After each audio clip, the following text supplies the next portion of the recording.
ಅವರನ್ನು ಪ್ರೀತಿಪೂರ್ವಕ ಸ್ವಾಗತಿಸಲಿದ್ದಾರೆ ಪಣಿಗೇರಿ ಪ್ರಕಾಶನದ ಉಮೇಶ್ ಅವರು. ಶೇಡಿಗೊಮ್ಮೆ ವಾಸುದೇವ ಭಟ್ ವಿರಚಿತ ವೀರತಪಸ್ವಿ ಪರಶುರಾಮ ಇನ್ನು ಯಕ್ಷಗಾನ ಮಹಾಕಾವ್ಯವನ್ನು ಬಿಡುಗಡೆ ಕಾರ್ಯಕ್ರಮ ನಡೀತಾ ಇದೆ. ಈ ಕಾರ್ಯಕ್ರಮಕ್ಕೆ ಎಲ್ಲರನ್ನೂ ಮೊದಲಾಗಿ ನಾನು ಸ್ವಾಗತಿಸ್ತೇನೆ. ಈ ವೀರತಪಸ್ವಿ ಪರಶುರಾಮ ಯಕ್ಷಗಾನ ಕೃತಿಯನ್ನು ಬರೆದವರು ಶೇಡಿಗೊಮ್ಮೆ ವಾಸುದೇವ ಭಟ್ಟರು. ಇವರು ಹಿರಿಯ ಯಕ್ಷಗಾನ ಕವಿ. 35ಕ್ಕೂ ಹೆಚ್ಚು ಯಕ್ಷಗಾನ ಪ್ರಸಂಗಗಳನ್ನು ಬರೆದಿದ್ದಾರೆ.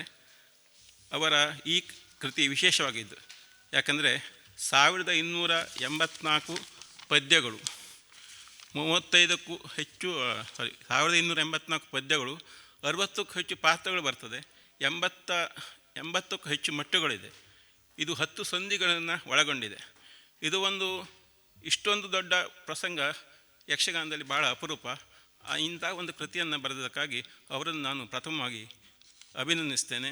ಮತ್ತು ಈ ಪ್ರಸಂಗವನ್ನು ಪ್ರಕಟಣೆ ಮಾಡಲು ನಮಗೆ ಅವಕಾಶ ಕೊಟ್ಟಿದ್ದಕ್ಕಾಗಿ ಮೊದಲು ನಾನು ಅವರಿಗೆ ಕೃತಜ್ಞತೆಯನ್ನು ಸಮರ್ಪಿಸ್ತೇನೆ. ಇನ್ನು ಈ ಯಕ್ಷಗಾನ ಈ ಕಾರ್ಯಕ್ರಮವನ್ನು ಬಿಡುಗಡೆಗೊಳಿಸುವವರು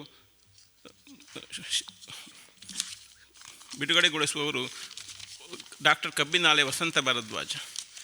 ಇವರು ನಮ್ಮ ಪಣಿಗೇರಿ ಪ್ರತಿಷ್ಠಾನದ ಸ್ಥಾಪನೆಯಿಂದ ಹಿಡಿದು ಇಂದು 5 ವರ್ಷ ಆಗಿದೆ.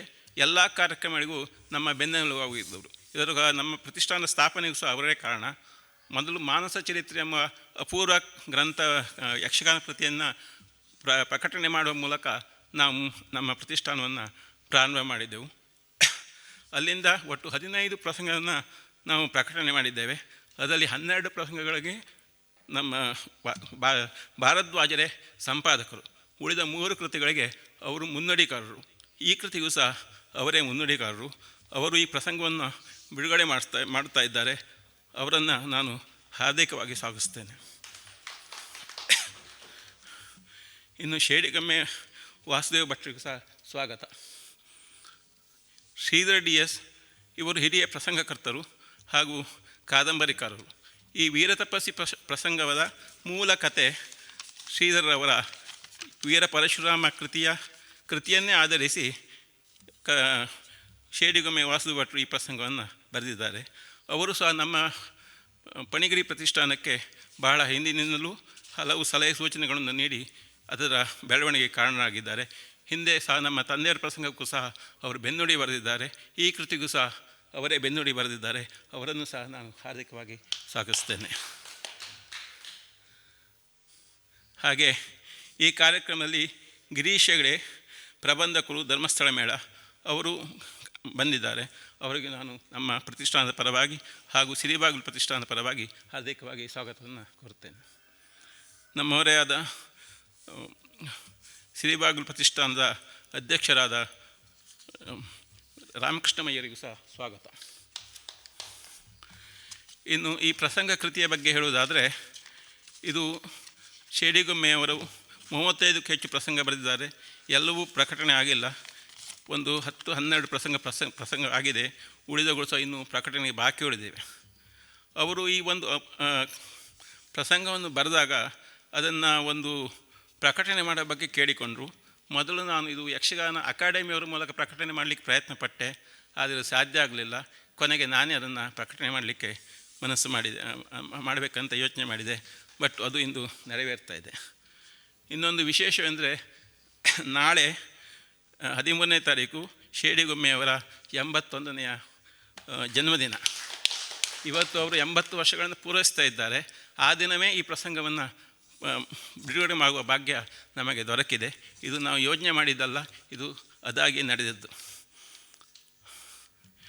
ಇನ್ನೊಂದು ವಿಷಯ ಅಂದರೆ, ಈ ಪ್ರಸಂಗದಲ್ಲಿ 60ಕ್ಕೂ ಹೆಚ್ಚು ಪಾತ್ರಗಳಿವೆ, 80ಕ್ಕೂ ಹೆಚ್ಚು ಮಟ್ಟುಗಳಿವೆ, 1284 ಪದ್ಯಗಳಿವೆ, ಆಮೇಲೆ 10 ಸಂಧಿಗಳಿವೆ.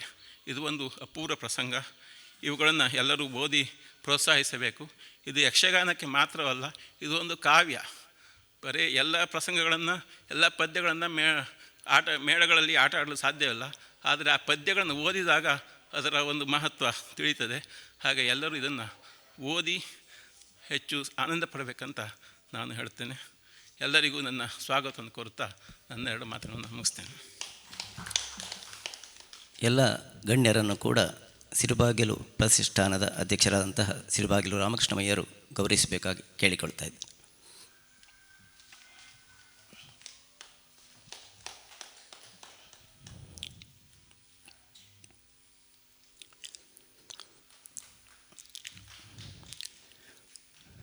ಖ್ಯಾತ ಪ್ರಸಂಗಕರ್ತರು ಆದಂತಹ ಶ್ರೀಧರ್ DS ಅವರ ಕಾದಂಬರಿಗಾರ ಪೌರಾಣಿಕ ಪ್ರಸಂಗಗಳಿಗೆ ಹೊಸ ಮೆರುಗನ್ನು ಕೊಟ್ಟಂತಹ ಶ್ರೀಧರ್ DS ಅವರು ಬರೆದಂತಹ ತಪಸ್ವಿ ಪರಶುರಾಮ ಎನ್ನುವಂತಹ ಕೃತಿಯನ್ನು ಇವತ್ತು ಪ್ರಸಂಗ ರೂಪಕ್ಕೆ ತರಲಾಗಿದೆ. ಆ ಕೆಲಸವನ್ನು ಶೇಡಿಗೊಮ್ಮೆಯವರು ವ್ಯವಸ್ಥಿತವಾಗಿ ಮಾಡಿದ್ದಾರೆ. ಆ ಕೃತಿ ಬಿಡುಗಡೆಯ ಸಮಾರಂಭದಲ್ಲಿ ಜರಗಲ್ತಾ ಇದೆ. ಕಾಸರಗೋಡು ಜಿಲ್ಲೆಯಲ್ಲಿ ಹಿರಿಯ ಪ್ರಸಂಗಕರ್ತರಾಗಿ ನಾವು ಶೇಡಿಗೊಮ್ಮೆಯವರನ್ನು ಸದಾ ಗೌರವಿಸ್ತಾ ಇದ್ದೇವೆ. ಸಮಾರಂಭದ ಉದ್ಘಾಟನೆಯನ್ನು ದೀಪ ಬೆಳಗಿಸುವ ಮೂಲಕ ಎಲ್ಲ ಗಣ್ಯರು ಸಮಷ್ಟಿಯಲ್ಲಿ ನಡೆಸಿಕೊಡಬೇಕಾಗಿ ಪ್ರೀತಿಪೂರ್ವಕವಾಗಿ ಕೇಳಿಕೊಳ್ತಾ ಇದ್ದೇವೆ.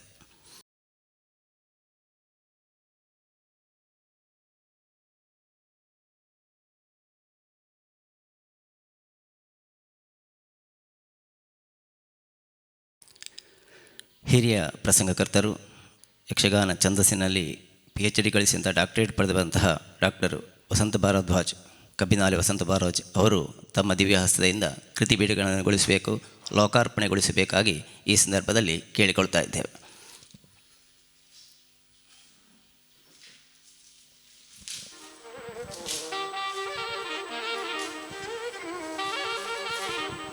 ಸುಮಾರು 12 ಯಕ್ಷಗಾನ ಕವಿಗಳು ಇದಕ್ಕೆ ಪ್ರೇಕ್ಷಕರಾಗಿ ಇಲ್ಲಿ ಸೇರಿಕೊಂಡಿದ್ದೀರಿ. ಅದೊಂದು ಬಹಳ ಅಪರೂಪದ ಕ್ಷಣ ಅಂತ ನಾನು ಈ ಸಂದರ್ಭ ನೆನಪಿಸ್ತಾ ಇದ್ದೇನೆ.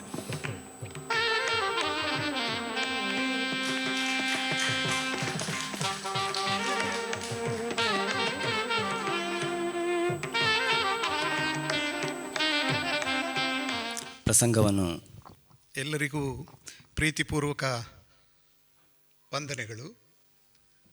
ವಿಶೇಷವಾಗಿ 80 ವರ್ಷಗಳನ್ನು ಪೂರೈಸಿದ ನಮ್ಮ ತರುಣ ಶೇಡಿಗೊಮ್ಮೆ ಅವರಿಗೆ ಹಾರ್ದಿಕ ಶುಭಾಶಯಗಳು. ಸಹಸ್ರ ಚಂದ್ರ ದರ್ಶನ ಅಂತ ಕರೀತಾರೆ 80 ವರ್ಷ ಪೂರ್ಣಗೊಳ್ಳುವುದು. ಈ ಚಂದ್ರ ದರ್ಶನ ಅನ್ನುವುದನ್ನು ಸಾಂಕೇತಿಕವಾಗಿ ಅಥವಾ ಕಾವ್ಯರೂಪಕದ ಹಿನ್ನೆಲೆಯಲ್ಲಿ ನೋಡಿದರೆ ಆ ಬೆಳದಿಂಗಳ ಸಂತೋಷವನ್ನು ಕವಿ ಅನುಭವಿಸಿದಷ್ಟು ಬೇರೆಯವರು ಅನುಭವಿಸೋದಿಲ್ಲ. ಹಾಗಾಗಿ ಒಬ್ಬ ಕವಿಯಾಗಿ ಶೇಡಿಗೊಮ್ಮೆಯವರು 1000 ಚಂದ್ರನನ್ನು ಬೆಳದಿಂಗಳನ್ನು ಆಸ್ವಾದಿಸಿದ್ದು ಮಾತ್ರ ಅಲ್ಲ, ಅದನ್ನು ಕಾವ್ಯರೂಪದಲ್ಲಿ ಮೊಗೆದು ಕೊಟ್ಟ ಹಿರಿಯರು.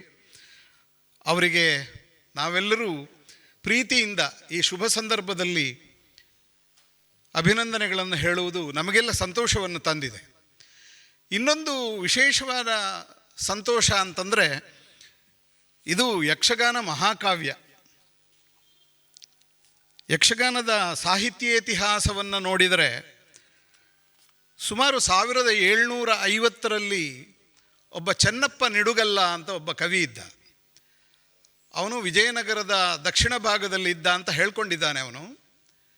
ಅವನು ಶರಣಲೀಲಾಮೃತ ಅಂತ ಒಂದು ಕಾವ್ಯವನ್ನು ಬರೆದಿದ್ದಾನೆ. ಅದು 25 ಸಂಧಿಗಳಿರುವ ಸುಮಾರು 3000 ಪದ್ಯಗಳಿರುವಂತಹ ಉತ್ತರ ಕರ್ನಾಟಕದ ಯಕ್ಷಗಾನ ಸ್ವರೂಪದ ಮಹಾಕಾವ್ಯ. 1750ರದ್ದು. 1855ರ ಹೊತ್ತಿಗೆ ಅದು ಮೈಸೂರಿನ ದೇವನೂರು ಮಠದಿಂದ ಪ್ರಕಟ ಆಗುತ್ತದೆ. 2 ಬಾರಿ ಅದು ಮುದ್ರಣವನ್ನು ಕಂಡಿದೆ. ಆದರೆ ನಮ್ಮ ಸೀಮೆಯ ಯಕ್ಷಗಾನದಲ್ಲಿ ಮಹಾಕಾವ್ಯಗಳು ಹುಟ್ಟಿದ್ದು ಇತ್ತೀಚೆಗೆ. ಕುವೆಂಪು ಅವರ ರಾಮಾಯಣ ದರ್ಶನಮನ್ನು ಆಧರಿಸಿ ನಾನು ಶ್ರೀರಾಮಲೀಲಾಮೃತಂ ಎನ್ನುವುದನ್ನು ಬರೆದೆ. ಅನಂತರ ನಮ್ಮ ಹಿರಿಯರಾದಂತಹ ಡಾಕ್ಟರ್ D ಸದಾಶಿವ ಭಟ್ರು 2 ಮಹಾಕಾವ್ಯಗಳನ್ನು ಕೊಟ್ಟಿದ್ದಾರೆ. ಭಾಗವತವನ್ನು ಆಧರಿಸಿದ ಕೃಷ್ಣ ಚರಿತೆ, ಇನ್ನೊಂದು ರಕ್ತರಾತ್ರಿ. ಈಗ 4ನೆಯ ಮಹಾಕಾವ್ಯ ಶೇಡಿಗೊಮ್ಮೆಯವರ ವೀರ ತಪಸ್ವಿ ಪರಶುರಾಮ. ಯಕ್ಷಗಾನವನ್ನು ಕಾವ್ಯ ಅಂತ ಕರೆಯುವುದಕ್ಕೆ ಹಿಂದೆ ಮುಂದೆ ನೋಡ್ತಾ ಇದ್ದಂತಹ ಜನರ ನಡುವೆ ನಾವು ಈಗಲೂ ಇದ್ದೇವೆ. ಯಕ್ಷಗಾನ ಕಾವ್ಯವ ಅಂತ ಮೂಗು ಮುರಿಯುವವರ ನಡುವೆ ನಾವು ಬದುಕಿದ್ದೇವೆ. ಯಕ್ಷಗಾನವನ್ನು ಬರೆದಂತಹ ಕವಿಗಳನ್ನು ಕವಿ ಅಂತ ಗುರುತಿಸದೇ ಇರುವ ಕಾಲಘಟ್ಟ ಅದು. ಪ್ರಸಂಗಕರ್ತ ಅಂತಲೇ ಹೇಳುವುದು ರೂಢಿಯ ಮಾತು. ಅದರಲ್ಲಿ ಒಂದು ಸತ್ಯ ಇದೆ ಅಂತ ನನಗನ್ನಿಸ್ತದೆ. ಯಾಕೆಂದರೆ ಬರೆದದ್ದೆಲ್ಲ ಕಾವ್ಯವಾಗುವುದಿಲ್ಲ. ಯಕ್ಷಗಾನಕ್ಕೆ ಮಾತ್ರ ಅನ್ವಯಿಸುವ ಮಾತಲ್ಲ ಇದು. ಒಟ್ಟು ಕನ್ನಡ ಕಾವ್ಯ ಸಂದರ್ಭಕ್ಕೆ ಅಥವಾ ಭಾರತೀಯ ಕಾವ್ಯ ಸಂದರ್ಭಕ್ಕೆ ಹೇಳುವ ಮಾತಿದು. ಬರೆದದ್ದೆಲ್ಲ ಕಾವ್ಯ ಆಗುವುದಿಲ್ಲ ಅಂತ. ಛಂದೋಬದ್ಧವಾಗಿದ್ದರೂ ಅಷ್ಟೆ. ಛಂದಸ್ಸು ಅನ್ನುವುದು ಪದ್ಯದ ಶರೀರ. ಅದು ಈಗ ನಾವು ಒಂದು ಹೆಣ್ಣನ್ನು ವರ್ಣಿಸುವುದಿದ್ದರೆ ಅವಳ ಮುಖ ಹಾಗಿತ್ತು, ಕಣ್ಣು ಹಾಗಿತ್ತು, ಮುಂಗುರುಳು ಹೀಗಿತ್ತು, ಜಡೆ ಹೀಗಿತ್ತು ಅಂತೆಲ್ಲ ವರ್ಣಿಸ್ತೇವೆ. ಆದರೆ ಹೆಣ್ಣಿನ ಸೌಂದರ್ಯ ಆಲಂಕಾರಿಕವಾದ ಶಾರೀರಿಕವಾದಂತಹ ಚೆಲುವಿನಲ್ಲಿ ಮಾತ್ರ ಇಲ್ಲ, ಅವಳ ಸದ್ಗುಣದಲ್ಲಿಯೂ ಇದೆ ಅನ್ನುವುದನ್ನು ಗ್ರಹಿಸಬೇಕು. ಬರೀ ಚಂದದ ಗೊಂಬೆಯನ್ನು ಮದುವೆಯಾಗಿ ಬಂದರೆ ನಮ್ಮ ಮನೆ ಉದ್ಧಾರ ಆದೀತೋ? ಹಾಗಾದರೆ ಚಂದ ಅಂದರೆ ಏನು? ಶಾರೀರಿಕವಾದ ಸೌಂದರ್ಯ ಮಾತ್ರ ಅಲ್ಲ, ಅವಳ ಗುಣ ನಡತೆ, ಅವಳು ಹೇಗೆ ಹೊಂದಿಕೊಂಡು ಹೋಗುತ್ತಾಳೆ ಅನ್ನುವುದು ಕೂಡ ಮುಖ್ಯ. ಅದನ್ನು ನಾವು ಆತ್ಮಶ್ರೀ ಅಂತ ಕರೀತೇವೆ. ಪ್ರತಿಯೊಬ್ಬನಿಗೂ ಕೂಡ ಆತ್ಮಿಕವಾದಂತಹ ಆಂತರಂಗಿಕವಾದಂತಹ ಒಂದು ಸೌಂದರ್ಯ ಇದೆ. ಹಾಗೆಯೇ ಕಾವ್ಯಕ್ಕೂ ಕೂಡ. ಕಾವ್ಯ ಹೊರನೋಟದಲ್ಲಿ, ಅದರ ಶರೀರದಲ್ಲಿ, ಅದರ ರೂಪದಲ್ಲಿ ಛಂದಸ್ಸಿನ ಅವಲಂಬನೆಯಿಂದ ಚಂದ ಆಗಿ ನಮಗೆ ಕಾಣಬಹುದು. ಆದರೆ ಅದರ ಆತ್ಮದಲ್ಲಿಯೂ ಕೂಡ ಒಂದು ಕಾವ್ಯ ಸೌಂದರ್ಯ ಇರಬೇಕು. ಈಗ ನಾವೆಲ್ಲ ಕಾವ್ಯ ಅಂತ ಹೇಳುವುದು ಅಥವಾ ಮಹಾಕಾವ್ಯ ಅಂತ ಹೇಳುವುದು ಬೃಹತ್ತಾದಂತಹ ಹೊತ್ತಗೆಗಳನ್ನು ಆನೆಯ ಮೇಲೆ ಮೆರವಣಿಗೆ ಮಾಡಿದರೆ ಅದು ಮಹಾಕಾವ್ಯ ಅಂತ ಭಾವಿಸ್ತೇವೆ. ಹಾಗಲ್ಲ ಅದು. ಅದರ ಒಳಗಡೆ ಮಹತ್ವಿಕೆ ಇರಬೇಕು. ಬೃಹತ್ ಒಂದೇ ಮಹಾಕಾವ್ಯದ ಲಕ್ಷಣ ಅಲ್ಲ, ಮಹತ್ತು ಕೂಡ ಮುಖ್ಯ. ಹಾಗಾದರೆ ಆ ಮಹತ್ ಏನು? ಅದು ಕಾವ್ಯ ಗುಣೋಪೇತವಾದದ್ದು, ಕಾವ್ಯ ಸೌಂದರ್ಯ ಅದರಲ್ಲಿ ಇರಬೇಕು ಅಂತ.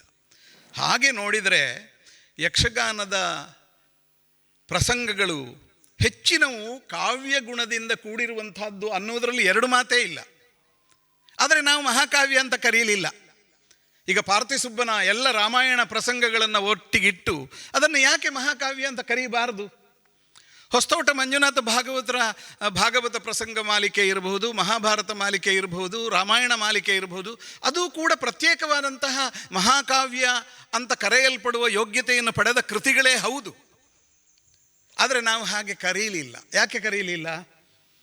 ನಮ್ಮಲ್ಲಿ ವಿಮರ್ಶೆಗೆ ಅಂಥ ಔದಾರ್ಯ ಇಲ್ಲ ಅಂತ ಕಾಣ್ತದೆ. ನಮ್ಮ ಮನಸ್ಸೇ ಹಾಗೆ. ಸ್ವಪ್ರಶಂಸೆಯಲ್ಲಿ ನಾವು ಮಗ್ನರಾಗಿರುವ ಮಂದಿ. ನಿಜವಾಗಿಯೂ ಪರಪ್ರಶಂಸೆ ಮಾಡಬೇಕಾದ ನಾವು, ಆತ್ಮವಿಮರ್ಶೆಯನ್ನು ಮಾಡಬೇಕಾದ ನಾವು ಅದರ ವ್ಯತ್ಯಸ್ತದಲ್ಲಿ ಮಾತ್ರ ತೊಡಗಿಕೊಂಡಿರ್ತೇವೆ.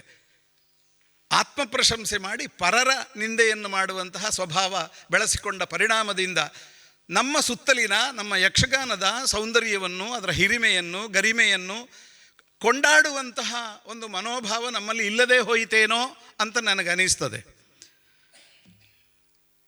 ಛಂದಸ್ಸು ಒಂದು ಶಾಸ್ತ್ರ ಆದದ್ರಿಂದ ಪ್ರಯತ್ನಜಾತವಾದದ್ದು. ಈಗ ಭಾಷೆ, ಒಂದು ಮಗುವಿಗೆ ಸುಲಭವಾಗಿ ಭಾಷೆ ಬರ್ತದೆಯಾ? ಬರೋದಿಲ್ಲ. ಅದಕ್ಕೆ ನಾವು ಹೇಳ್ತೇವೆ, ಹಾಗಲ್ಲ, ಹೀಗೆ, ಅವರು ಅಪ್ಪ ಅಮ್ಮ ಅಲ್ಲ ಅಂತ ಹೇಳಿ ಹೇಳಿ ಹೇಳಿ ಮಗುವಿಗೆ ಭಾಷೆಯನ್ನು ಕಲಿಸ್ತೇವೆ. ಹಾಗೆ ಒಂದು ಶಾಸ್ತ್ರದ ಚೌಕಟ್ಟಿನಲ್ಲಿ ಭಾಷೆ ಸೃಷ್ಟಿಯಾಗುತ್ತದೆ, ಬೆಳವಣಿಗೆಯನ್ನು ಹೊಂದುತ್ತದೆ. ಕಾವ್ಯಕರ್ಮ ಕೂಡ ಹಾಗೆ. ಆದರೆ ಅದು ಒಂದು ಹಂತದವರೆಗೆ ಮಾತ್ರ ಕಲಿಯಬೇಕು. ಆಮೇಲೆ ಅದು ಸ್ವಯಂವಾಗಿ ಪ್ರಕಟಗೊಳ್ಳಬೇಕು. ಈಗ ನಾವು ಈಗ ಮಾತಾಡುವಾಗ ಭಾಷೆಯನ್ನು ಕಲಿತ ಮೇಲೆ ನಿರರ್ಗಳವಾಗಿ ನಮ್ಮ ಭಾವನೆಗಳನ್ನು ಸಂವಹನ ಮಾಡುವುದಿಲ್ಲವೇ ಭಾಷೆಯ ಮೂಲಕ? ಹಾಗೆಯೇ ಛಂದಶಾಸ್ತ್ರವನ್ನು ಕಲಿತಂತಹ ಕವಿ ನಿರರ್ಗಳವಾಗಿ ಪದ್ಯವನ್ನು ಕಟ್ಟುವಂತಹ ಪ್ರೌಢಿಮೆಯನ್ನು ಪಡೆಯಬೇಕು. ಆಗಲೇ ಅದು ಕಾವ್ಯ ಅಂತ ಅನಿಸುವುದು. ಇಲ್ಲದಿದ್ದರೆ ಅವನು ಬಸವ, ಇವಳು ಕಮಲ ಎನ್ನುವಂತಹ ಪ್ರಾಥಮಿಕ ಹಂತದಲ್ಲಿ ಇರ್ತದೆ. ಆಗ ಅದು ಕಾವ್ಯ ಅಂತ ಅನಿಸೋದಿಲ್ಲ. ಕನ್ನಡದ ವರಕವಿ ದತ್ತಾತ್ರೇಯ ರಾಮಚಂದ್ರ ಬೇಂದ್ರೆಯವರು, ಅಂಬಿಕಾ ತನಯ ದತ್ತರು ಒಂದು ಕಡೆ ಹೇಳ್ತಾರೆ, ಪಾದ ಪದ್ಧತಿಯಿಂದ ಪದ ಕೂಡಿ ಬರುವಾಗ ಯಾರ್ಯಾರೇ ಗುರು ಲಘು ಎಣಿಸ್ಯಾರೇ. ಎಷ್ಟು ಒಳ್ಳೆಯ ಮಾತು ನೋಡಿ.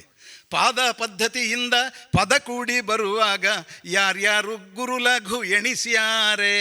ಗುರು ಲಘು ಎಣಿಸ್ಕೊಂಡು ಗಣ ಏನು ಅಂತ ಲೆಕ್ಕಾಚಾರ ಮಾಡಿಕೊಂಡು ಪದ್ಯ ಬರೆದ್ರೆ ಅದು ಪದ್ಯ ಅಲ್ಲ ಅಂತ.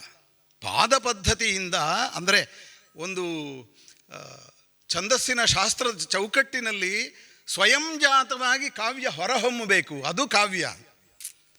ಆ ಹಂತಕ್ಕೆ ನಮ್ಮ ಯಕ್ಷಗಾನ ಕವಿಗಳು ಬಂದಿದ್ದಾರೆಯೇ ಅಂತ ಕೇಳಿದರೆ ಸ್ವಲ್ಪ ಉತ್ತರಿಸಲಿಕ್ಕೆ ಕಷ್ಟ ಆಗ್ತದೆ.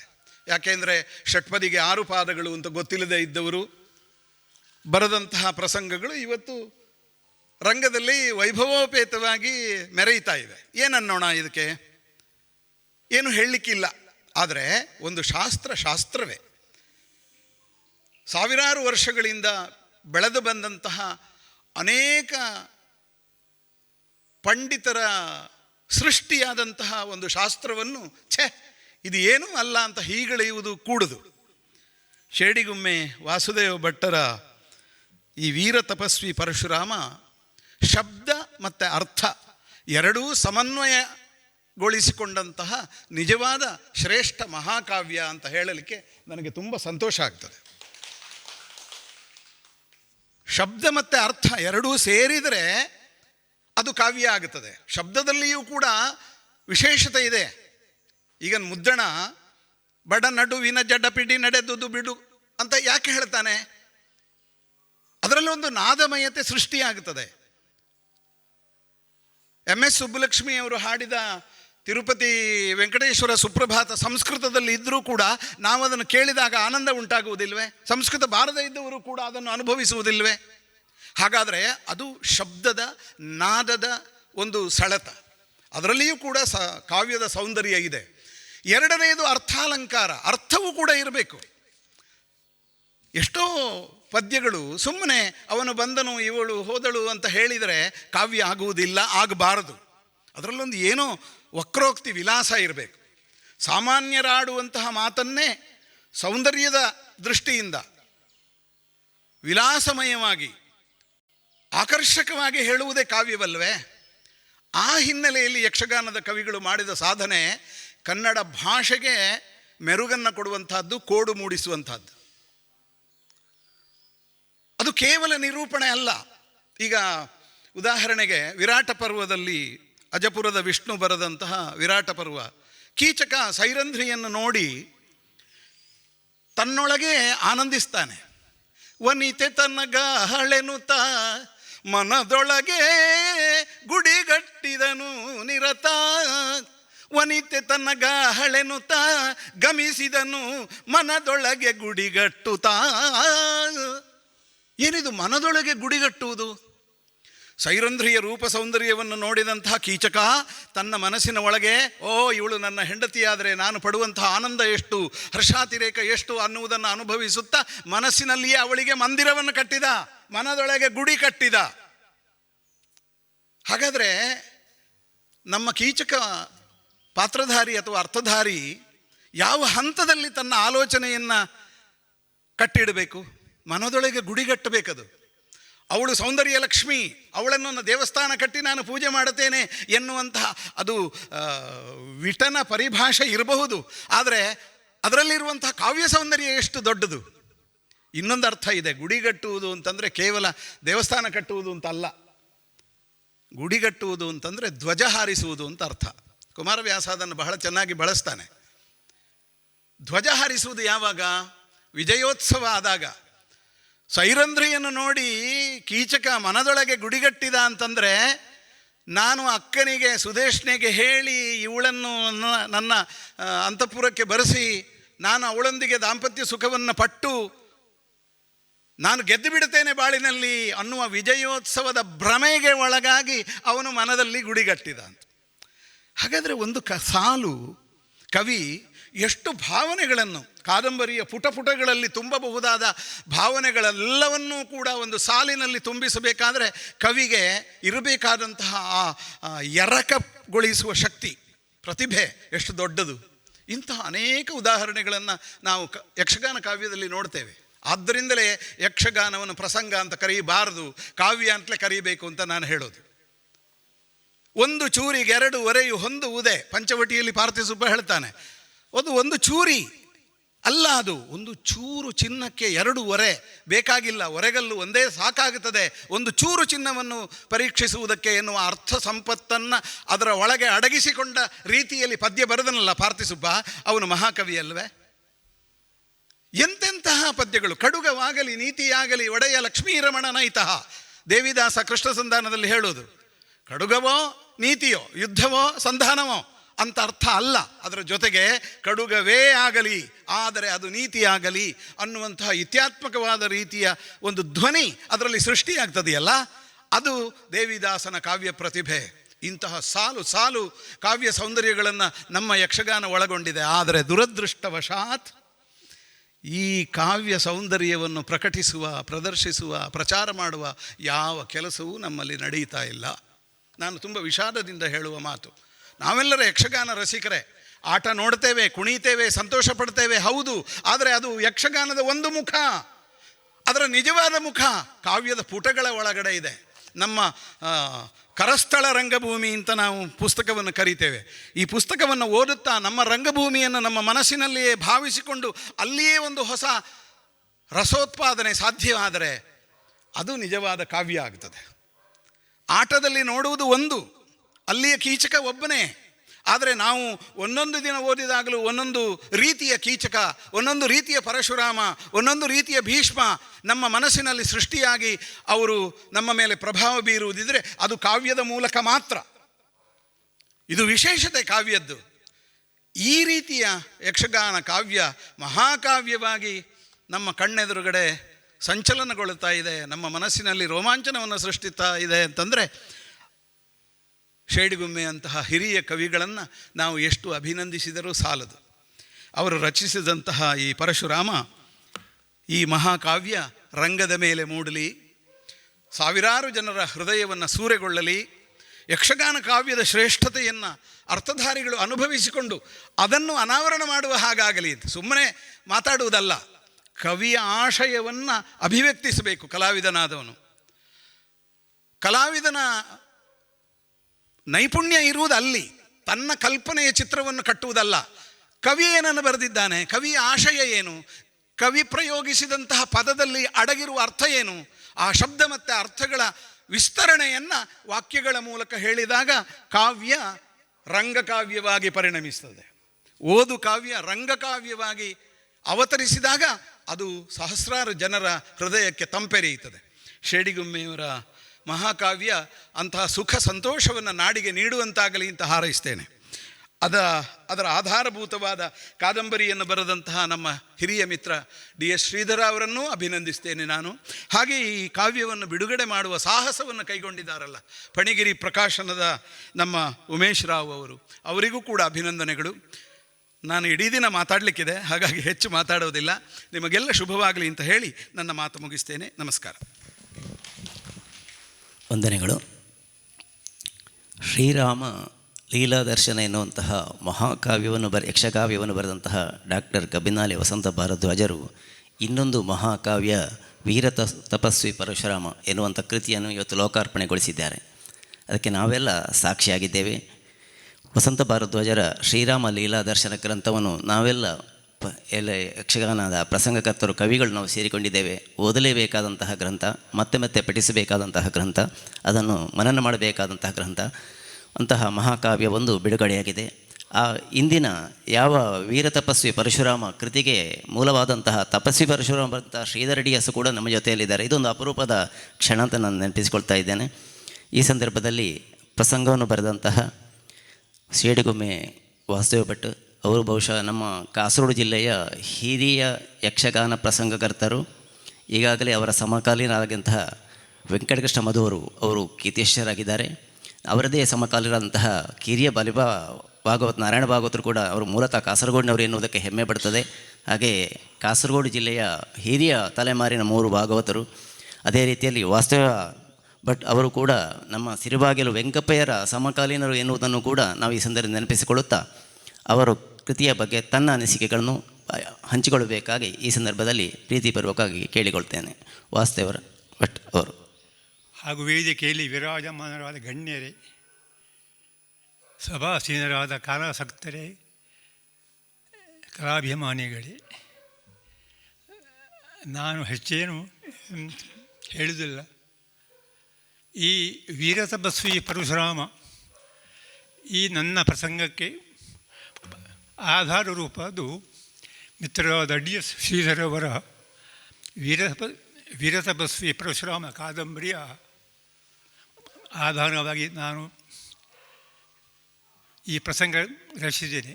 ಇದು ರಚನೆಯಾಗಿ 2-3 ವರ್ಷ ಆಯಿತು. ಈ ತನಕ ಅದು ನನ್ನಲ್ಲಿ ಹಸ್ತಪ್ರತಿಯಾಗೇ ಇತ್ತು. ಆ ಸಮಯದಲ್ಲಿ ನನ್ನ ಪರಮ ಮಿತ್ರರಾದ ಉಮೇಶ್ ಶಿರೂರವರು ಅವರು ನನ್ನ ಮೇಲೆ ಪ್ರೀತಿಯಿಂದಲೂ ಔದಾರ್ಯ ಭಾವದಿಂದಲೂ ಮುಂದೆ ಬಂದು ಈ ವೀರತಪಸ್ವಿ ಪರಶುರಾಮದ ಮುದ್ರಣದ ಸರ್ವ ವೆಚ್ಚವನ್ನು ವಹಿಸಿಕೊಂಡು ಇವತ್ತು ಶ್ರೀಮಾನ್ ಕಬ್ಬಿನಾಲೆ ವಸಂತ ಭರದ್ವಾಜರ ದಿವ್ಯ ಹಸ್ತದಿಂದ ಲೋಕಾರ್ಪಣೆಯಾಗಿದೆ. ಈ ಸಮಯದಲ್ಲಿ ಉಮೇಶ್ ಅವರಿಗೂ ವಸಂತ ಭರದ್ವಾಜ ನನ್ನ ಹಾರ್ದಿಕ ಅಭಿವಂದನೆಗಳನ್ನು ಸಮರ್ಪಿಸುತ್ತೇನೆ. ಅಲ್ಲದೆ ಮತ್ತೊಬ್ಬರು ಆತ್ಮೀಯರಾದ ಇಲ್ಲಿ ಸಭಾಧ್ಯಕ್ಷರಾದ DS ಶ್ರೀಧರವರು ನಿವೃತ್ತ ಉಪನ್ಯಾಸಕರು, ಯಕ್ಷಗಾನ ಸಾಹಿತಿಗಳು ಆದಂಥ ನನ್ನ ಪರಮಮಿತ್ರರು. ಅವರು ಈ ಪುಸ್ತಕಕ್ಕೆ ಬೆನ್ನುಡಿ ರೂಪವಾಗಿ 4 ಮಾತುಗಳನ್ನು ಬರೆದಿದ್ದಾರೆ. ಮುನ್ನುಡಿ ಹೇಗೂ ಇದು ವಸಂತ ಭರದ್ವಾಜರು ಬರೆದು ಕೊಟ್ಟಿದ್ದಾರೆ. ಹಾಗೆ DS ಶ್ರೀಧರವರಿಗೂ ನನ್ನ ಹೃತ್ಪೂರ್ವಕವಾದ ನಮನಗಳನ್ನು ಸಲ್ಲಿಸಿ ಇವತ್ತಿನ ಈ ಲೋಕಾರ್ಪಣೆ ಕಾರ್ಯಕ್ರಮದ ವೇದಿಕೆಯನ್ನು ಸಜ್ಜುಗೊಳಿಸಿದ ಶ್ರೀಬಾಗಿಲು ವೆಂಕಪ್ಪಯ್ಯ ಪ್ರತಿಷ್ಠಾನದ ಅಧ್ಯಕ್ಷರಾದ ಭಾಗವತರು ಇದು ರಾಮಕೃಷ್ಣಮಯ್ಯರಿಗೂ ನನ್ನ ಹಾರ್ದಿಕ ವಂದನೆಗಳನ್ನು ಸಮರ್ಪಿಸಿ, ಇದೊಂದು ನನ್ನ ಪಾಲಿಗೆ ಬಂದ ಒಂದು ಮಹಾಭಾಗ್ಯ.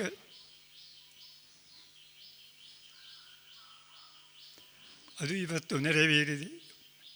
ಹಾಗಾಗಿ ನಾನು ಮನಸ್ಸಿನಲ್ಲಿ ಸಂತೋಷಗೊಂಡು ನಿಮ್ಮೆಲ್ಲರಿಗೂ ನಮಸ್ಕಾರ ಮಾಡಿ ನನ್ನ 2 ಮಾತು ನಿಲ್ಲಿಸುತ್ತೇನೆ.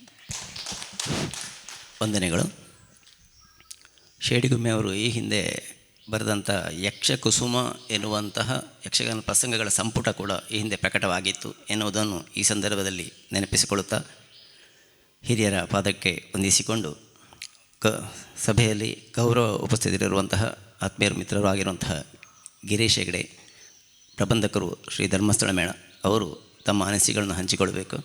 ಅವರು ಕವಿಗಳು ಎನ್ನುವುದನ್ನು ನಾವೆಲ್ಲ ನೆನಪಿಸಿಕೊಳ್ಳುವ. ಬಹುಶಃ ಬೆಳಗ್ಗೆ ಗಿರೀಶಣ್ಣನ ಯಾವ ವಾರ್ಧಿಕವೋ ಇನ್ನೊಂದು ಬರ್ತಾಯಿತ್ತು ಬೆಳಿಗ್ಗೆ, ಈಗ ಬಹುಶಃ ನಿಂತಿದೆ, ಅದು ಬರಲಿ ಮುಂದೆಗೆ. ಭಾಮಿನಿ ವಾರ್ಧಿಕದಲ್ಲಿ ವಿಚಾರಗಳನ್ನು ಹಂಚುತ್ತಾ ಇದ್ದರು ಅವರು ಸುಮಾರು ಸಮಯದಿಂದ. ಈ ಬಹುಶಃ ಈ 1 ವರ್ಷದಿಂದ ಅದು ಕಾಣ್ತಾ ಇಲ್ಲ, ಬರಲಿ ಮುಂದಕ್ಕೆ. ಕವಿಗಳು ಎನ್ನುವುದನ್ನು ನೆನಪಿಸುವುದಕ್ಕಷ್ಟೇ ಅದನ್ನು ಇಲ್ಲಿ ಉಲ್ಲೇಖಿಸಿದ್ದೇನೆ.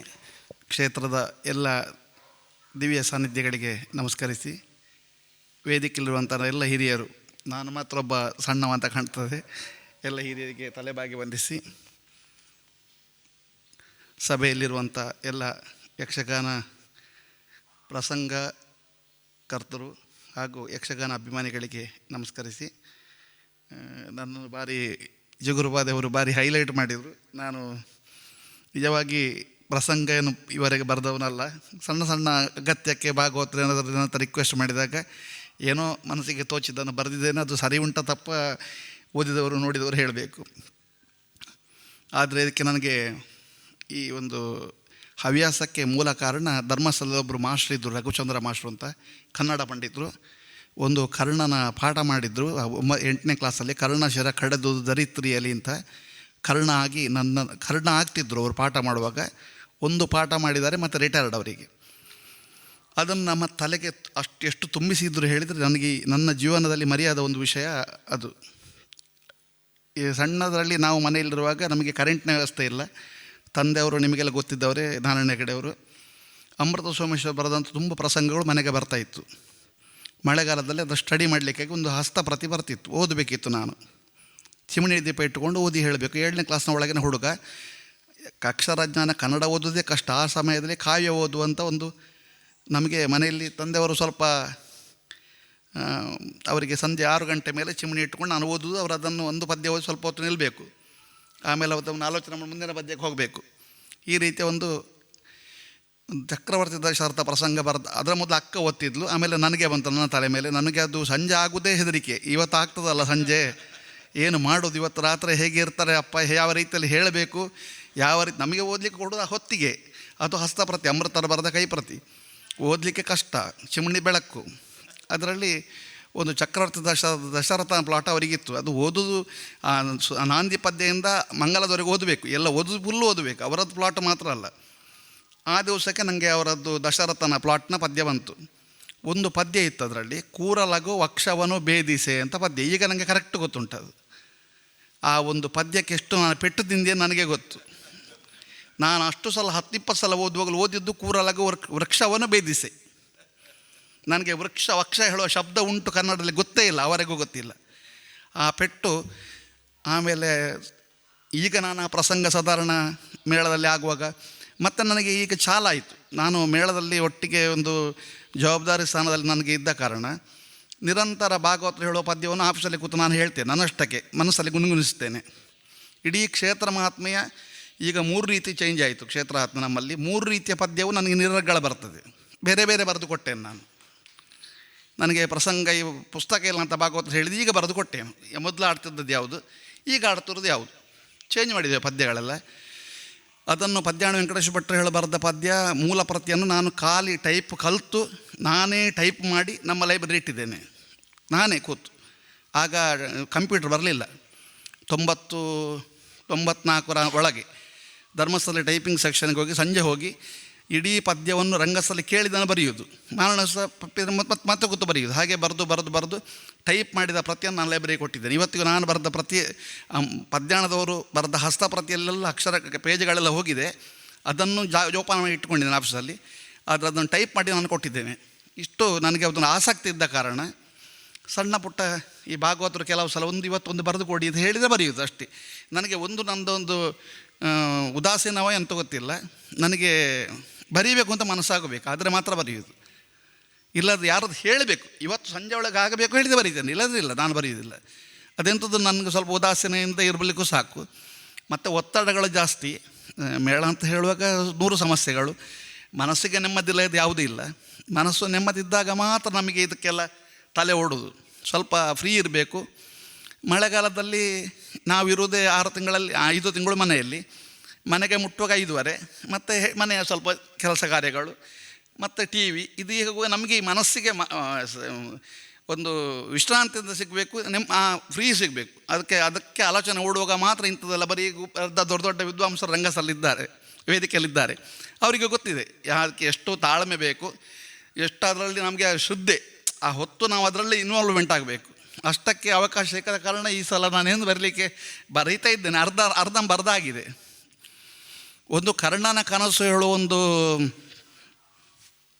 ಪ್ರಬಂಧ ಬರಲಿಕ್ಕೆ ಹೊರಟು ಒಂದು 6-7 ವರ್ಷ ಆಯಿತು. ನಾನು ಕರ್ಣನನ್ನು ಹಸ್ತನಾವತಿಯ ರಾಜನೇ ಮಾಡುವ ಅಂತ ಇದ್ದೇನೆ ಈಗ. ಅಂದರೆ ಅವನಿಗೆ ಕೃಷ್ಣ ಸಂಧಾನದ ಕರ್ಣಭೇದನಾಗಿ ಎಲ್ಲಿ ಅವ ಕುಂತಿಯನ್ನು ಕಂಡು ಬಂದ ಮೇಲೆ ಅವನಿಗೊಂದು ಕನಸು ಬೀಳೋದು. ಅಲ್ಲಿ ಕತೆ ಫುಲ್ಲು ಮಹಾಭಾರತ ಟರ್ನ್ ಆಗಬೇಕು ಅಂತ ಇದ್ದೇನೆ ನಾನು. ಮಹಾಭಾರತ ಯುದ್ಧವೇ ಇಲ್ಲ ಅಂತ ಹೇಳುವ ರೀತಿಯಲ್ಲಿ ನನ್ನ ಆಲೋಚನೆ ಹೋಗಿದೆ. ಆದರೆ ಬರೆದಿದ್ದೇನೆ, ಮುಕ್ತಾಯ ಮಾಡಲಿಕ್ಕೆ ಆಗೋದಿಲ್ಲ. ಇನ್ನು ಯಾರಾದರೂ ಇವರು ವಿದ್ವಾಂಸರ ಕೈಕಾಲು ಹಿಡಬೇಕಷ್ಟೇ. ನನ್ನಿಂದ ಮುಕ್ತಾಯ ಮಾಡೋದು ಹೇಗೆ ಅಂತ ಗೊತ್ತಿಲ್ಲ. ಕೆಲವು ಯಥಾರ್ಥ ಹೇಳಿದರೆ ಕತೆ ಹೇಗೆ ಹೋಗಿದೆ ಹೇಳುವುದು ನನಗೆ ಇನ್ನೂ ಸಹ ಆಲೋಚನೆ ಆಗೋದಿಲ್ಲ. ಒಬ್ಬರೊಬ್ಬರು ತಾಳಮದ್ದಲೆ ತುಂಬ ತಾಳಮದ್ದಲೆಯನ್ನು ಕೇಳ್ತೇನೆ, ನಿರಂತರ ಕೇಳ್ತೇನೆ. ಇವತ್ತಿಗೂ 12 ಗಂಟೆ ರಾತ್ರಿಗೆ ತಾಳಮದ್ದಲೆ ಕೇಳಿದ್ರೆ ಮಲಗುವುದಿಲ್ಲ. ಆ ಕೇಳುವಾಗ ಒಬ್ಬರೊಬ್ಬರ ಅರ್ಥ ಬರೋಕೆ ಒಂದೊಂದು ರೀತಿ ಆಗೋದು. ಇದು ನಾನು ಬರೆದ ಸರಿ ಉಂಟಾ ಇಲ್ವಾ, ಪುನಃ ಪ್ರಥಮದಿಂದ ಓದಬೇಕು, ನಾನು ಅಲ್ಲಿ ಎಲ್ಲಿ ಮುಟ್ಟಿದ್ದೇನೆ ಅಂತ ರಿಪಿಟೇಷನ್ ಆಗಬಾರ್ದು. ಈ ರೀತಿಯಲ್ಲಿ ಸ್ವಲ್ಪ ಗೊಂದಲಗಳು ಉಂಟು ಮನಸ್ಸಲ್ಲಿ. ಮತ್ತೊಂದು ದೇವಕಿಯ ಸ್ವಗತ ಅಂತದ್ದು ಬರಲಿಕ್ಕೆ ಹೊರಟಿದ್ದಾರೆ. ಈಗ ಅದು ಸಹ ಹಾಗೆ 5-6 ವರ್ಷ ಆಯಿತು, ಅರ್ಧದಲ್ಲಿ ಉಂಟು, ಮುಕ್ತಾಯ ಮಾಡಲಿಕ್ಕೆ ಆಗೋದಿಲ್ಲ. ಇಂಥೆಲ್ಲ ಕೆಲವು ಗೊಂದಲಗಳು. ಮತ್ತು ನಾವು ನಿದ್ರೆ ಬಿಟ್ಟಾಗ ನಮಗೆ ಮೇಳದಲ್ಲಿ ಯಾವುದೇ ತಲೆ ಓಡುವುದಿಲ್ಲ. ಇವತ್ತು ಯಾವ ವಾರ ಕೇಳಿದ್ರು ನನಗೆ ಗೊತ್ತಿರೋದಿಲ್ಲ ಮೇಳದಲ್ಲಿ.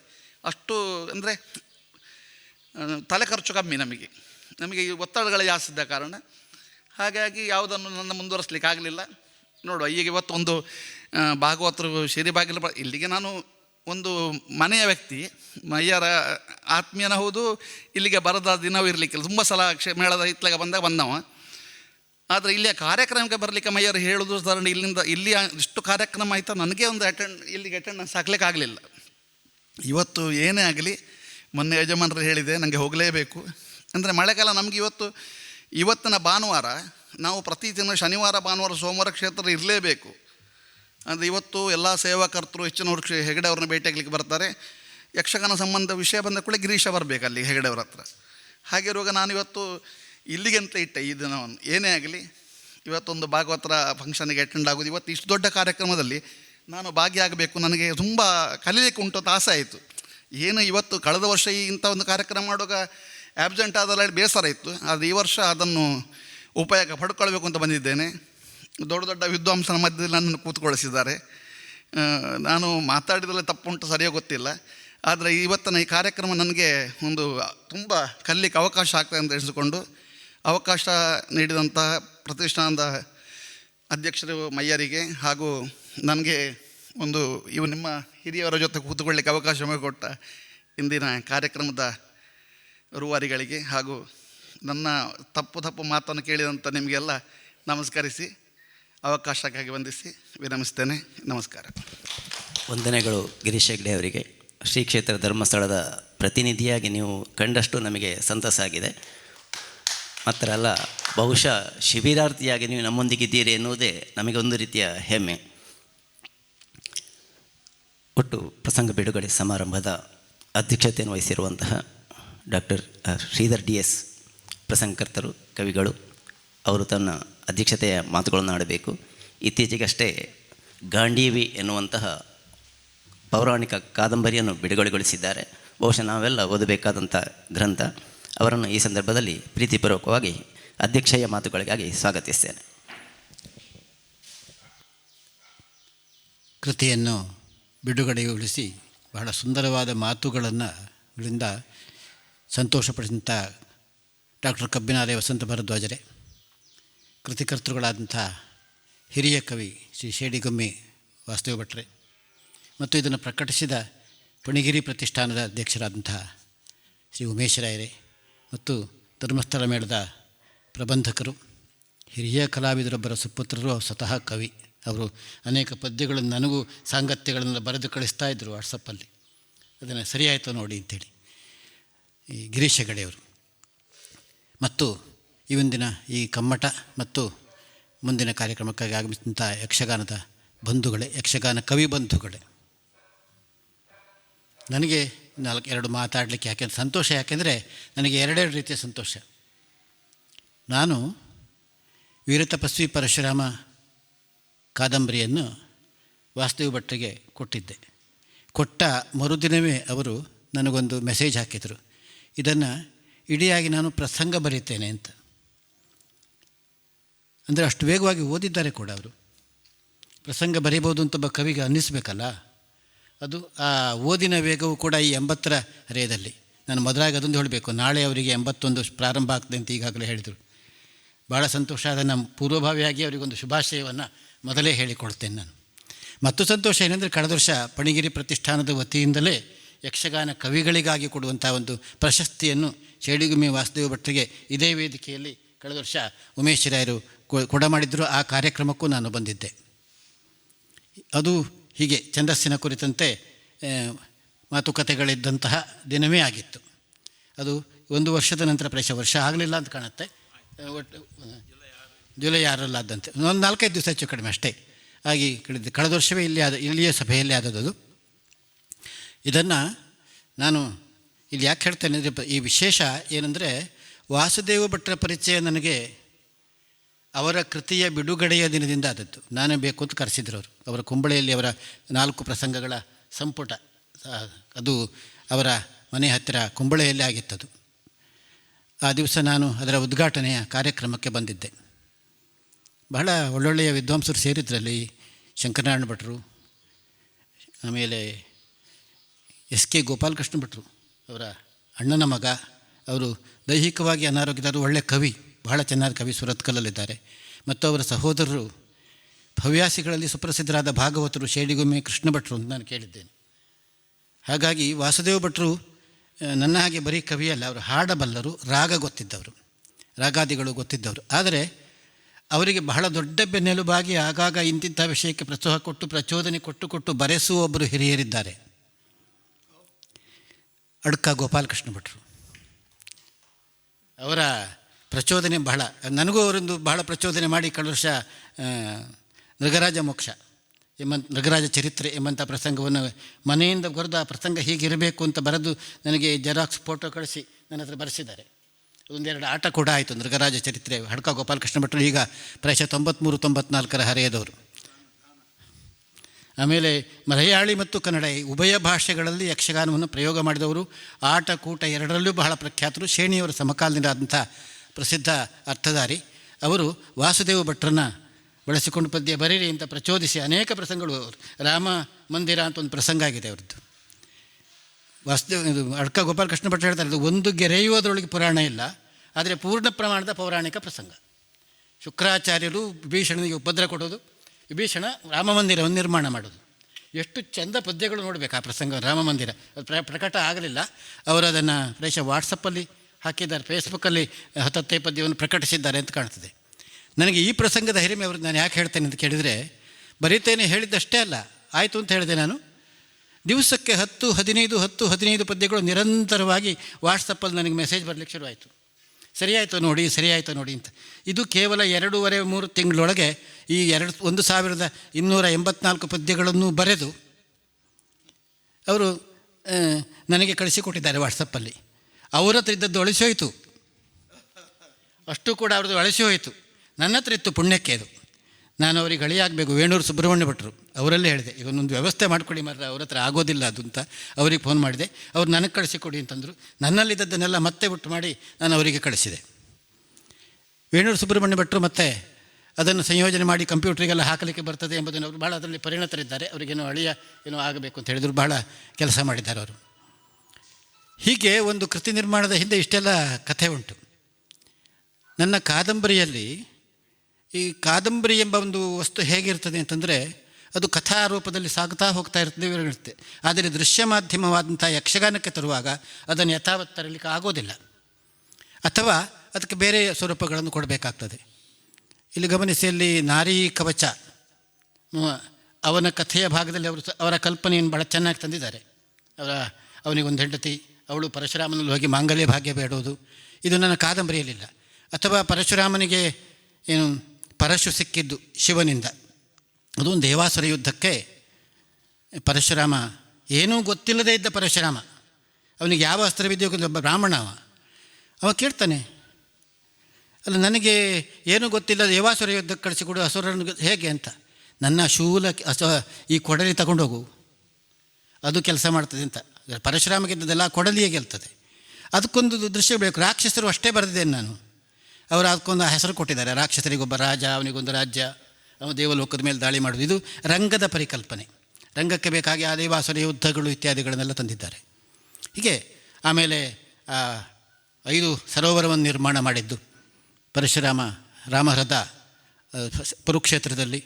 ಅದಕ್ಕೆ ನಾನೊಂದು ಕಲ್ಪನೆ ಮಾಡಿದೆ, ಜನರೇ ಬಹಳ ಸಂತೋಷದಿಂದ ನಿರ್ಮಾಣ ಮಾಡಿಕೊಟ್ರು ಅಂತ. ಅದಕ್ಕೊಂದು ಪಾತ್ರಧಾರಿಗಳನ್ನು ತಂದ್ದಾರೆ. ಒಬ್ಬ ಹಳ್ಳಿಗ ರೈತನಿಗೊಬ್ಬ ಯಜಮಾನ, ಅವ ಬಂದು ಕೇಳೋದು ಇತ್ಯಾದಿಗಳನ್ನು. ಅಂತಹ ಅವರದ್ದೇ ಆದ ವಿಶಿಷ್ಟ ಪರಿಕಲ್ಪನೆಗಳು ಆ ಪ್ರಸಂಗದ ಮೇಲೆ ಇದೆ ಭಾಳ.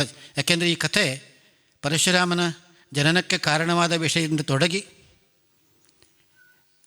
ಆತ ತನ್ನ ಕ್ಷಾತ್ರ ತೇಜವನ್ನು, ತನ್ನೊಳಗಿರುವ ಕ್ಷಾತ್ರಪಿಂಡ, ಕಥೆ ಗೊತ್ತಿದ್ದವರಿಗೆ ಗೊತ್ತಿದೆ, ಅದು ರುಚೇಕ ಮಹರ್ಷಿಗಳ 2 ಪಿಂಡದಿಂದಾಗಿ ಹುಟ್ಟಿಕೊಂಡ ವಿಶ್ವಾಮಿತ್ರ ಮತ್ತು ಜಮದಗ್ನಿಗಳ ಪರಿಕಲ್ಪನೆಯಲ್ಲಿ ಜಮದಗ್ನಿಗೆ ಬಂದ ಕ್ಷಾತ್ರ ಶಕ್ತಿ ಪರಶುರಾಮನಿಗೆ ದಾಟಿ, ಅದನ್ನು ನಾನು ನನ್ನ ಕಾದಂಬರಿಯಲ್ಲಿ ಒಂದು ಕಲ್ಪನೆ ಮಾಡಿದ್ದೇನೆ.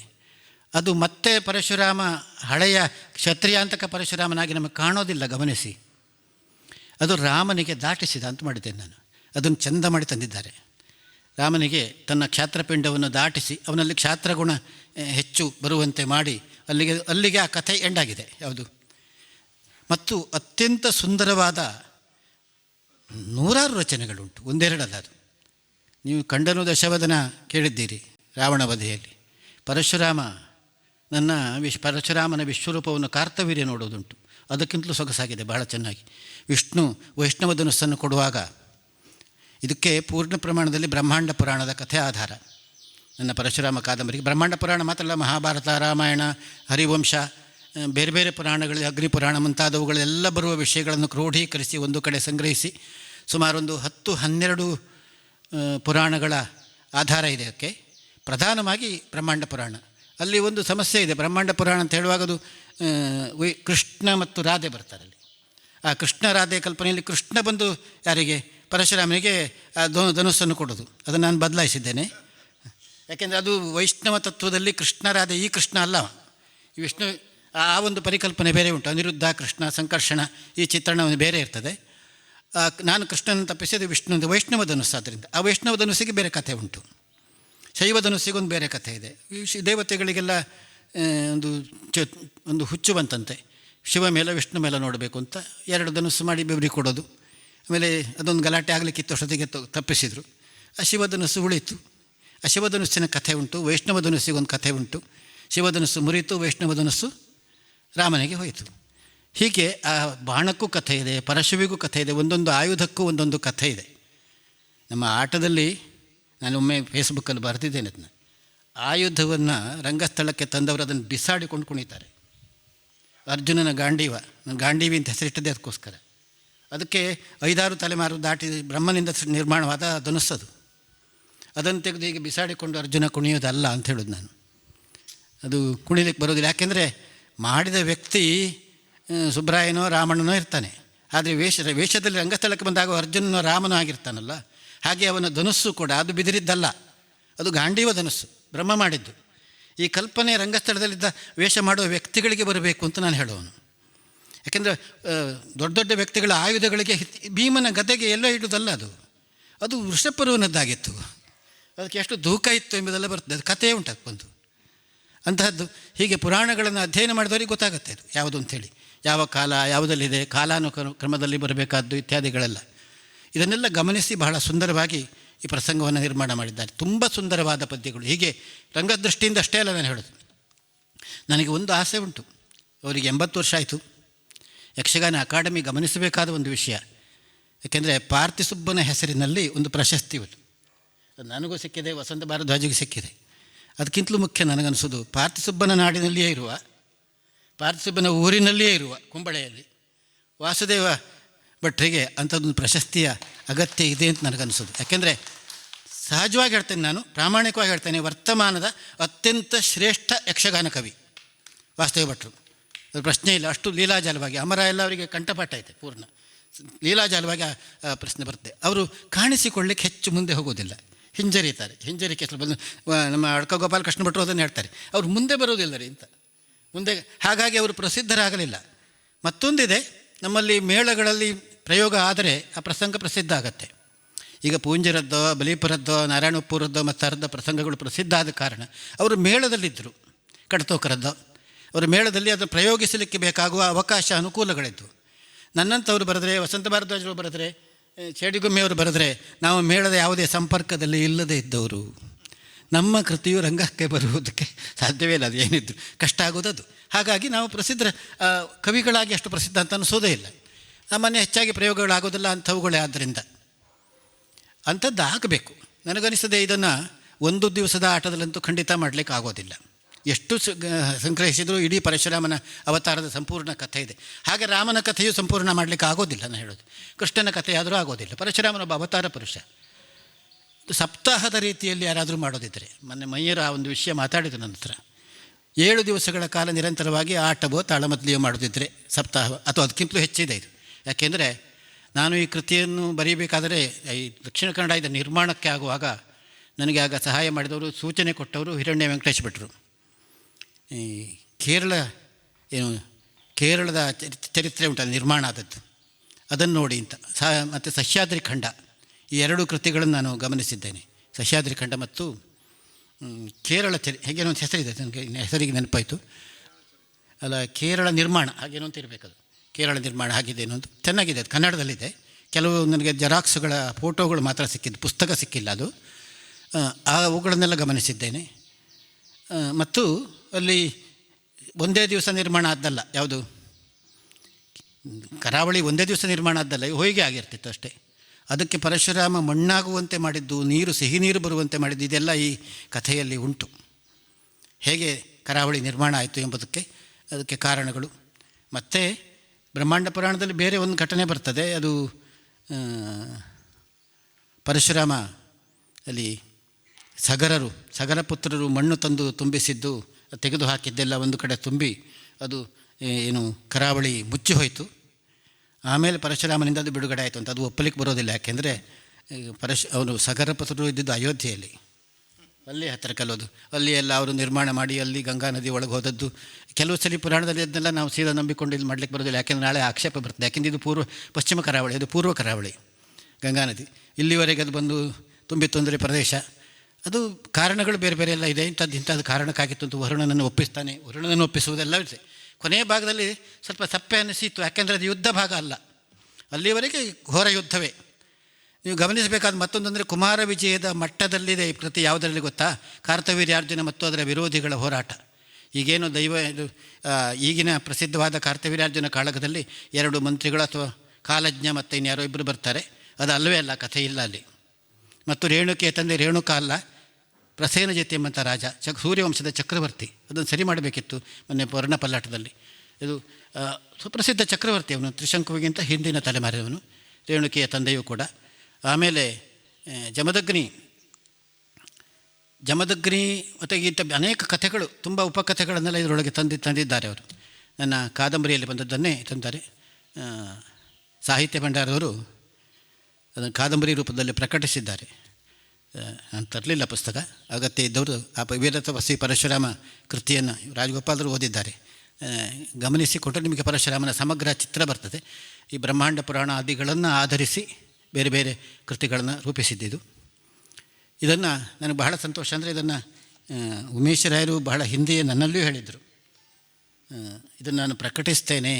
ಆದರೆ ಸಮಸ್ಯೆ ಏನು ಅಂತಂದರೆ, ಪುಸ್ತಕವನ್ನು ಪ್ರಕಟಿಸ್ತೇವೆ, ಅದು ಇಟ್ಟುಕೊಳ್ಳಿಕ್ಕೆ ಹೀಗೆ ಕೊಟ್ಟರು ತಗೊಂಡೋಗೋರಿಲ್ಲ, ಪ್ರಸಂಗವನ್ನು ಹೀಗೆ ಕೊಟ್ಟರು ತಗೊಂಡೋಗೋರಿಲ್ಲ, ರಾಶಿ ಇಟ್ಕೊಂಡು ಏನು ಮಾಡೋದು ಸಮಸ್ಯೆ ಅಂತ. ಅದರ ಪುಸ್ತಕಗಳನ್ನು ಪ್ರಕಟಿಸುವುದು ಅದ್ರ ಹೋಗಬೇಕಲ್ಲ, ಬೇಕಾದ ವ್ಯಕ್ತಿಗಳಿಗಾದರೂ ಸಿಗಬೇಕು, ಮಾರಾಟ ಆಗಬೇಕು. ಅಥವಾ ಅವರು ಆ ಸಮಸ್ಯೆಯನ್ನು ಹೇಳಿದರು, ಯಾರಾದರೂ ಪಬ್ಲಿಷರ್ ಸಿಕ್ಕಿದರೆ ಇದನ್ನು ನಾನು ಮಾಡಬಹುದು ಅಂತ. ಆದರೆ ಅವರೇ ಮತ್ತೆ ಧೈರ್ಯ ಮಾಡಿ ಅದನ್ನು ಅವರೇ ಮತ್ತೆ ಪ್ರಕಟಿಸುವ ರಿಸ್ಕು ತಗೊಂಡಿದ್ದಾರೆ. ಇದರಿಂದ ಅದಕ್ಕಾಗಿ ನಾನು ಅವರನ್ನು ಹೃತ್ಪೂರ್ವಕವಾಗಿ ಅಭಿನಂದಿಸ್ತೇನೆ. ಯಾಕೆಂದರೆ ಈ ಕುರಿತಂತೆ ಹಲವು ಮಾಹಿತಿಗಳು ನಾವು ಫೋನ್ನಲ್ಲಿ ಮತ್ತು ನಮ್ಮ ನಡುವೆ ವ್ಯವಹಾರ ನಡೆದಿತ್ತು. ಇದನ್ನು ಬಹಳ ಚೆಂದವಾಗಿ ಬರೆಯುವ ಮನಸ್ಸು ಮಾಡಿ ನನ್ನ ಕಾದಂಬರಿಯೊಂದು ಯಕ್ಷಗಾನವಾಗ್ತಾ ಇದೆಯಲ್ಲ, ಅದಕ್ಕಿಂತ ದೊಡ್ಡ ಸಂತೋಷ ಮತ್ತೆ ಯಾವುದು ಬೇಕು. ನಾನು ಯಕ್ಷಗಾನ ಕವಿ, ಆದರೆ ನಾನೇ ಬರೀಲಿಕ್ಕೆ ಆಲೋಚನೆ ಮಾಡಲಿಲ್ಲ. ಅದನ್ನು ಓದಿದ ವಾಸುದೇವ ಭಟ್ರು ಅದನ್ನು ಮಾಡಿದರು. ಬಹಳ ವೇಗವಾಗಿ ಮಾಡಿದ್ದಾರೆ ಮತ್ತು ಬಹಳ ಚೆನ್ನಾಗಿ ಬರೀತಾರೆ. ಅವರಿಗೆ ವಯಸ್ಸು 80. ಈ ವಯಸ್ಸಿನಲ್ಲಿ ಈ ಉತ್ಸಾಹದಲ್ಲಿ ಮಾಡ್ತಾ ಇರೋದಕ್ಕೆ ನಾನು ಅವರನ್ನು ಎಷ್ಟು ಅಭಿನಂದಿಸಿದರೂ ಸಾಲದು. ಅಂತಹ ಅಭಿನಂದನರಾದಂಥ ಶೇಡಿಗೊಮ್ಮೆಯವರ ಮತ್ತು ಈ ಪ್ರದೇಶದಲ್ಲಿ, ಯಾಕೆಂದರೆ ಇದು ಪಣಿಗಿರಿ ಪ್ರತಿಷ್ಠಾನ ಎಂಬುದು ಅವರು ಇರೋದು ಬೆಂಗಳೂರಲ್ಲಾದರೂ ಇರುವುದು ಉಡುಪಿ ಜಿಲ್ಲೆಯ ಆ ತುದಿಯ ಶಿರೂರಿನಲ್ಲಿ. ಹತ್ತತ್ರ ಭಟ್ಗಳಾಗತ್ತೆ ಶಿರೂರು ಅಂದರೆ. ಇದು ಈ ತುದಿಯ ದಕ್ಷಿಣ ಕನ್ನಡವು ದಾಟಿ ಕಾಸರಗೋಡಲ್ಲಿ.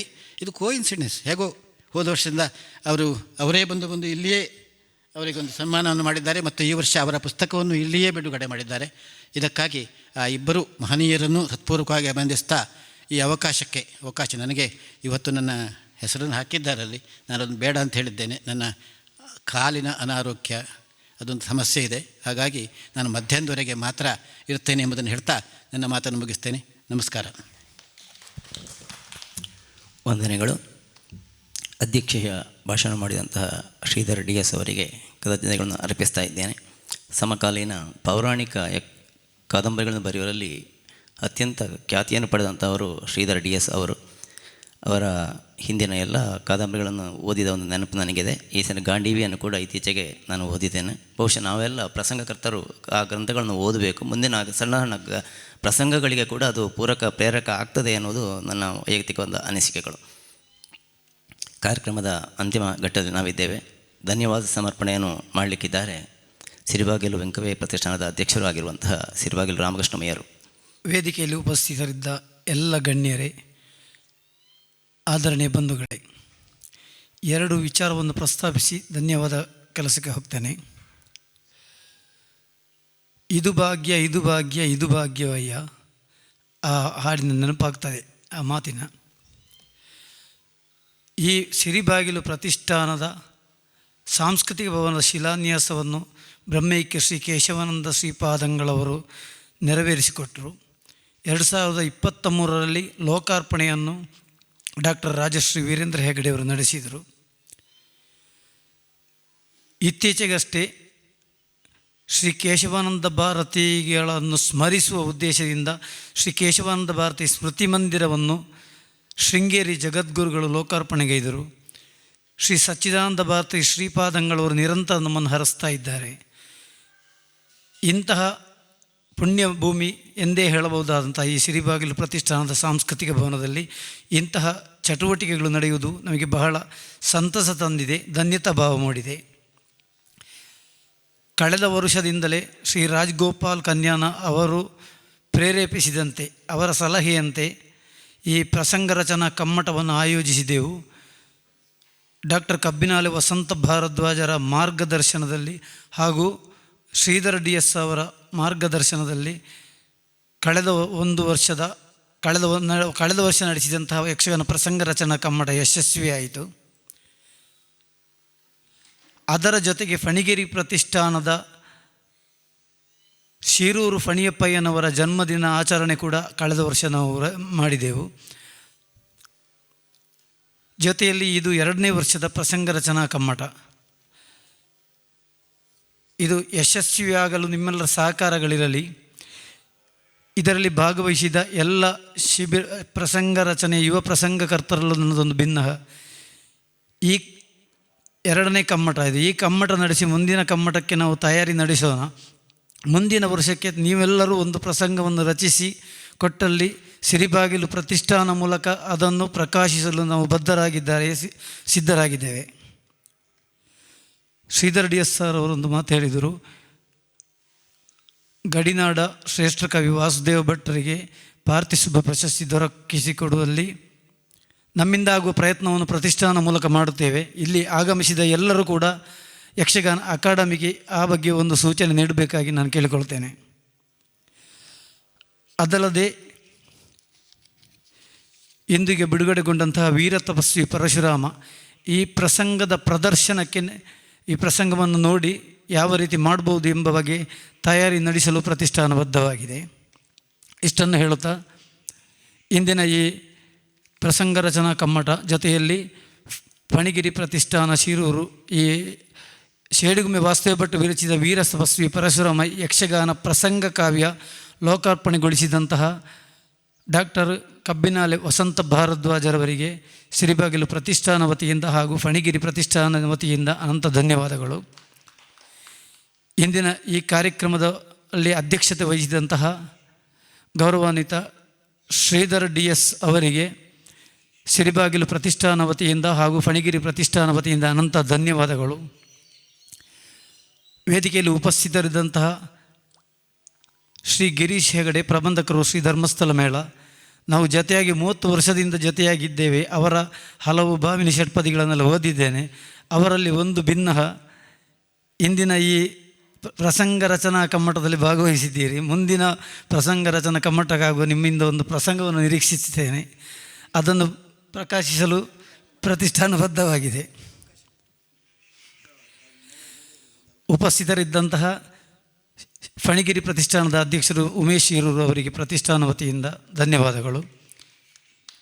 ಇಂದು ವಿಶೇಷವಾಗಿ ಪ್ರಸಂಗ ರಚನಾ ಕಮ್ಮಟಕ್ಕೆ ಆಗಮಿಸಿದಂತಹ ಶ್ರೀ ದಿವಾಣ ದುರ್ಗಾ ಪ್ರಸಾದ್ ಭಟ್ ಕಟೀಲು, ಶ್ರೀ ಚಂದ್ರಹಾಸ ಕಯ್ಯಾರು, ಶ್ರೀ ಅಮೋಘ ಶಂಕರ ಉಜಿರೆ, ಶ್ರೀ ರಾಜಗೋಪಾಲ್ ಕನ್ಯಾನ, ಶ್ರೀ ಯೋಗೀಶ್ರಾವ್ ಚಿಗುರುಪಾದೆ, ಶ್ರೀ DVS ಪೆರಾಡಿ, ಶ್ರೀಮತಿ ಶುಭಾಶಯ ಅವರು, ಶ್ರೀ ಮಯೂರ್ ನಾಯ್ಕ, ಶ್ರೀ ಉದಯಕುಮಾರ್ ಕುಂಜತ್ತೂರು, ಶ್ರೀ ಗಿರೀಶ್ ಹೆಗಡೆ ಪ್ರಬಂಧಕರು ಧರ್ಮಸ್ಥಳ ಮೇಳ, ಎಲ್ಲರನ್ನು ಈ ಕಾರ್ಯಕ್ರಮಕ್ಕೆ ಸ್ವಾಗತಿಸುತ್ತಾ ಮತ್ತೊಮ್ಮೆ ಎಲ್ಲರಿಗೂ ಧನ್ಯವಾದ ಸಮರ್ಪಿಸಿ ನನ್ನ 2 ಮಾತಿಂದ ವಿರಮಿಸ್ತೇನೆ. ನಮಸ್ತೆ. ಯಕ್ಷಗಾನಂಗೆಲ್ಗೆ.